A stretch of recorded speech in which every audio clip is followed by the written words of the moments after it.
अमरीकी तारीख की सबसे खतरनाक गिल्ली जहां अक्सर खून गिरा नजर आता था। ये कहना गलत नहीं होगा कि न्यूयॉर्क एक तरह से दुनिया का मरकज़ है। यहाँ हर किस्म के रंग, नस्ल, ज़बान और कौमियत के लोग मिलते हैं, और उनमें ऐसे लोग भी हैं जिनके आबाओ अजदाद कहीं दहाइयों पहले यहाँ आए थे और उन्होंने इस शहर की तारीख पर अपने निशान छोड़े।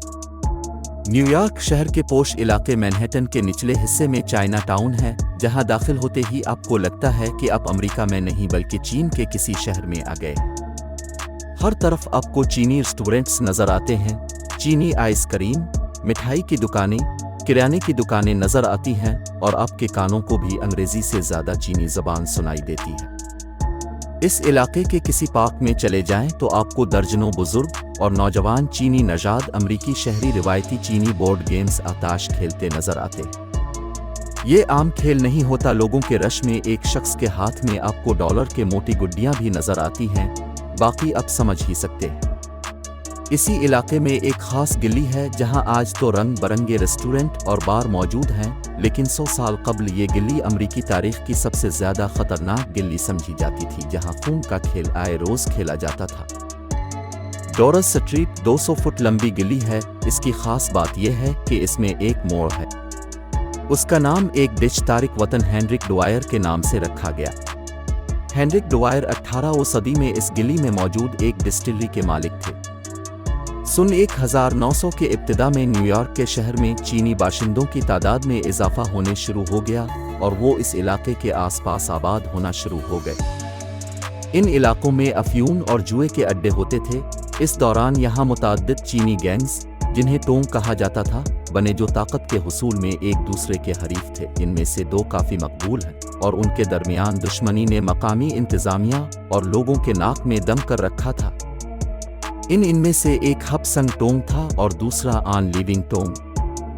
ये कहना मुश्किल है कि दोनों गैंग्स के दरमियान खूनी झड़पों का आगाज़ कब से हुआ, लेकिन ये कहा जाता है कि पहला वाक़या सन 1900 में हुआ, जब आन लिविंग टोंग के 4 लोगों ने डोरस स्ट्रीट के साथ जड़ने वाली पेल स्ट्रीट पर हबसंग टोंग के एक मेंबर को कत्ल कर दिया था। थिएटर में पटाखे और कत्ल। दूसरा बड़ा वाक़या इन दोनों गैंग्स के दरमियान जो लड़ाई का मिलता है, वो इस वाक़ये के 5 साल बाद हुआ। बढ़ती हुई चीनी आबादी के लिए डोरस स्ट्रीट पर एक थिएटर हुआ करता था। दी सुन अखबार के मुताबिक 7 अगस्त 1905 में यहाँ दोनों गैंग्स के दरमियान एक खूनी झड़प हुई। अखबार के मुताबिक चीनी कम्युनिटी और तमाम गैंग्स में इस बात का इत्तेफाक था कि थिएटर एक पुरअमन जगह थी और यहाँ कोई किसी पर किसी किस्म का हमला नहीं करेगा। 10 बजे के करीब थिएटर चीनी लोगों से भर गया था और अदाकार दी गिंगस डॉटर नाम का ड्रामा पेश कर रहे थे। इसी दौरान एक शख्स ने अपनी जेब से पटाखे निकाले और उन्हें जलाकर स्टेज पर फेंक दिए।